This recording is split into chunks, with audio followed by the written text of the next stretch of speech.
Big Valérien Ismaël is having a bit of a rough patch so far this season, but what is his current future like at Blackburn Rovers? Is he on borrowed time, or has he got a bit of slack on the rope? Well, today we're going to talk about Big Val and the future. That is Blackburn Rovers.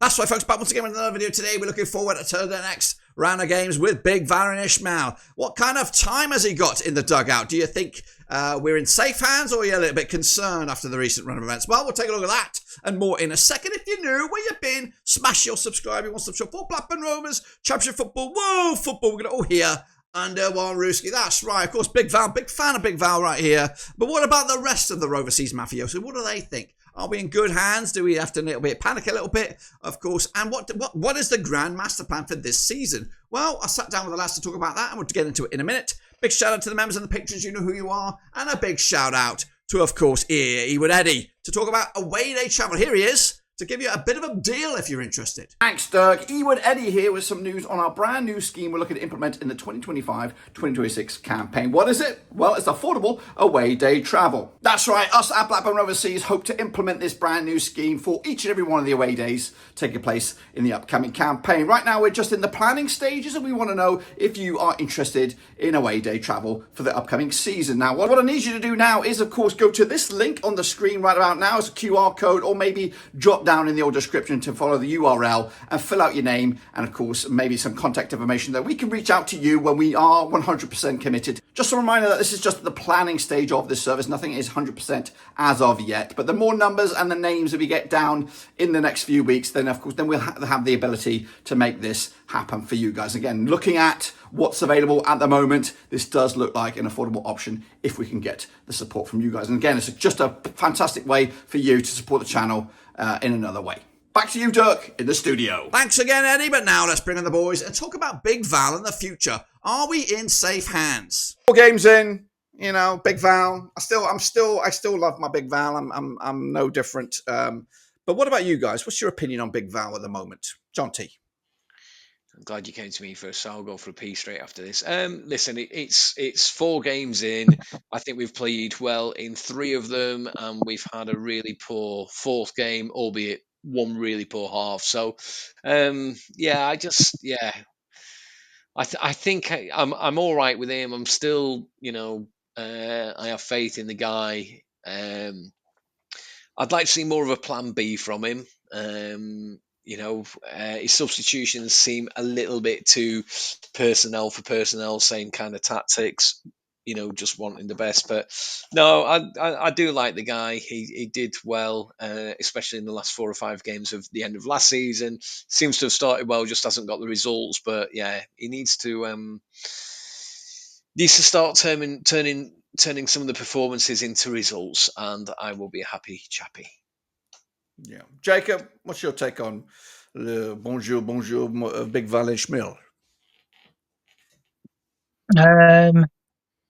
Yeah, tricky one. I mean, those stats have been going around Twitter. The fact that he's got a worse record than Owen Coyle finished up with at the minute, which doesn't make good reading at all. Yeah, I mean, obviously, coming last season, we were kind of on a downward spiral anyway, weren't we? And Eustace leaving was obviously such a negative.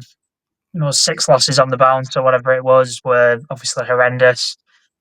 To bounce back with the 5 wins in a row and then the draw away at Bramall Lane was a really good kind of way to bounce back. I think, in my opinion, I thought we were fairly poor at West Brom. Yes, we had a penalty shout, but can I have left that ground thinking we deserved even a draw? No, to be honest, I don't think we did. But West Brom were well on top. We had 1 shot on target the entire game. I think we had 2 shots the entire game. Birmingham draw was probably a fair result in my eyes. I think bar the goal we scored again, we didn't really trouble them all that much. Really poor game management at the end there. The fact that we're taking a corner in the 10th minute or whatever, and there's not 1 man back is just really shoddy. So Yeah, we didn't deserve to lose that one. Hull absolutely blew them out the water, and I just don't know where that came from. And I don't know if that's just an outlier, kind of just a one-off game where it all just kind of clicked. But yesterday was just absolute crap, weren't it? I mean, that first half in particular, we just had nothing. And I think my main problem at the minute is we just have no goal threat. And this comes back to the whole striker thing again. I don't think either of the strikers have been good enough. I don't think we've done anywhere near enough in terms of getting shots away, creating chances. The amount of times yesterday we were building up the pitch and then Ribeiro kept giving the bloody ball away. That would do my head in. Must have given the ball away at least 4 or 5 times in the build up. I can't believe I'm saying this, but I think I'll be putting Harry Pickering back in the team at this point. But yeah, I mean, in terms of Ishmael, it's still so many unknowns for me. I think ask me in a couple months, Dirk, if it's still like this in a couple months, then I think, maybe I'll be asking for a new manager, but it's still early doors. We probably should have at least 4 points on the board, in my opinion. Probably should have got a draw against Birmingham. Other than that, I think West Brom and Norwich were fair, in my opinion. Yeah, Denver. When would you press the panic button? When would you press the panic button on Big Val? Because a bit of a turnaround in players. This is going to be his squad. Of course, he's must hopefully have signed off on most of these deals. But when would you think? But that didn't happen under you, Dirk. Yeah, it did. Yes and no. Like Yes, no. I think we generated funds with these players coming out, and the funds. It's mostly been regurgitated. The money coming in, it's gone back out again. But it's not like we've dug deep and whopped out 5 million extra. But when would you start to? Because there's a betting in time for these players. We don't want to get relegated, but when would you think now's the time to explore something else? Because it does look like everyone's on the same image. I think probably if we had like a fly on the wall at Ewood or behind the scenes there, I think deep down they're kind of writing off this season as kind of getting these guys all ready for another season and see where they are and just try and survive in this division. Yeah. Question, whatever I asked you, can't remember now, but I would say if we are in the bottom three by Christmas, I don't think we will be. But I think if we're ever in that position, we're in and amongst it, in and out in the bottom three by Christmas time, it would be changed. That would be. I'm sure there'll be fans who are saying for him to be sacked now, and there'll be fans saying we'd be in the bottom three and he's the best thing in the world. But I think, look, a season we've got to transition into this philosophy, this style. This is what the board wanted, right? This is the reason why Eustace wanted to leave, because it didn't match his vision of football. So we brought someone in to do that and fill this and breed young players. The intensity, as he always says, they're bringing the intensity into the group, and that's what he wants to do. So we just got to wait and see, ultimately.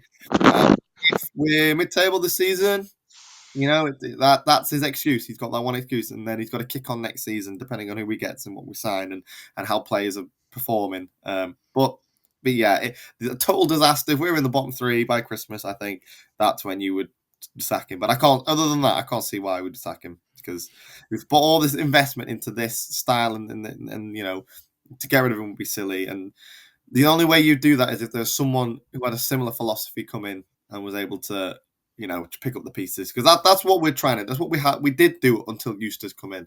That was the philosophy of the football club. But yeah, we've got to wait and see.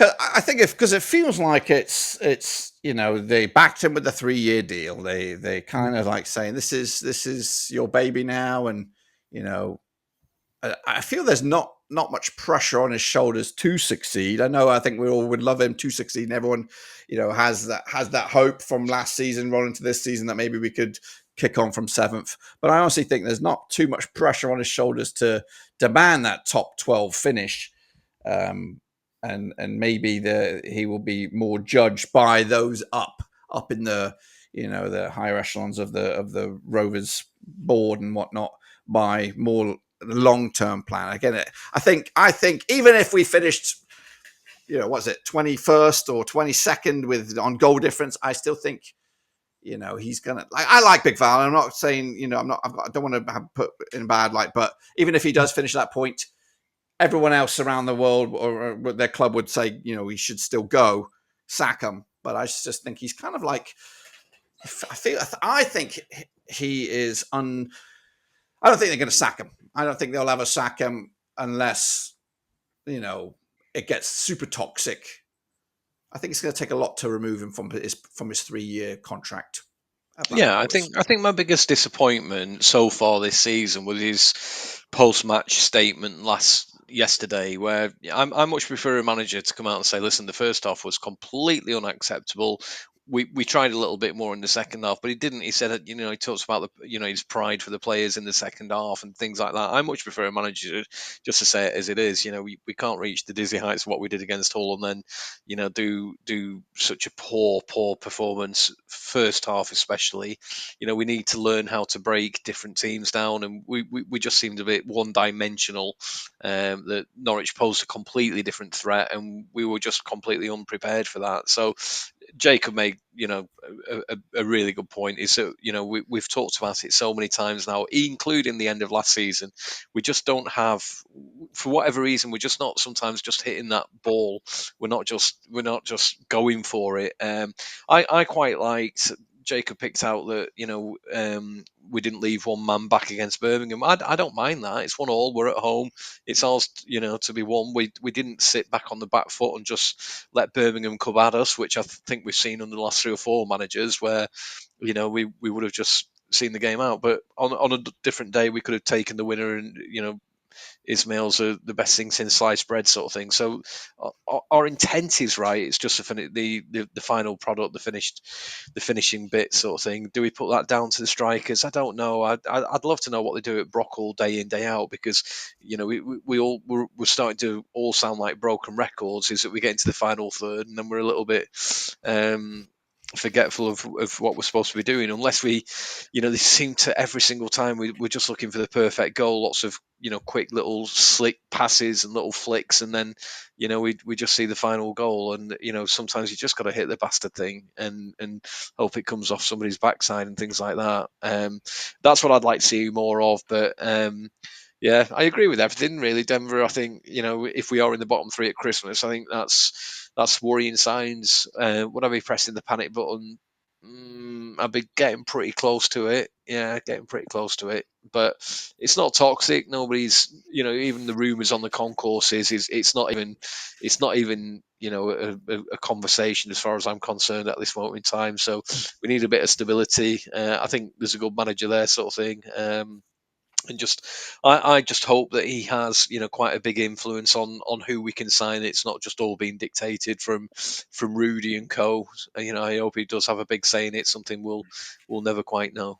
Appreciate that, lads. Thanks again for a bit of your time, of course. But yeah, for me, I'm very happy with Big Val. We just need a few results to go in his favour, and hopefully they'll be coming at you very, very soon. And maybe he will be a manager that we look back on in good memory. That's right. Speaking of memories, here's Ewood Eddie to talk about 150 Blackburn Rovers memories, and hopefully you guys would help out. Hey, Ewood Eddie back once again, but this time I don't want your money. No, I want your name, your voice, your Rovers memories. That's right. We started a social media project over on Twitter or X, whatever you want to call it, showcasing 150 Blackburn Rovers memories. I've asked fans from around the globe to drop their Rovers memories, but of course I need more of them. That's right. 150 is a big number, and we need some more, and that's where you come in. That's right. Whether it's the best player, best goal, best shirt, best moment in regards to Blackburn Rovers, I want to hear about it. So if you want to do that, again, follow that link. There is also one down in the description, and drop it in there. Of course, that memory will be featured over on Twitter on a day of its own, and then of course together in a master video when we drop it on November the 5th to celebrate Blackburn Rovers' 150th anniversary. So please do me a favour and drop your Rovers memory. But anyway, once again, back to Dirk to wrap up the show. Thanks again, Eddie, and thanks again for those taking part, and hopefully thanks for you guys for also taking part, because you're going to do it. You're going to help me out. That's right. But anyway, we're going to be bounced out of here, right now. We look forward to the next round of games, and of course, the future. That is Big Val. But until then, I'll see you soon, whenever I return. And that is, I don't know.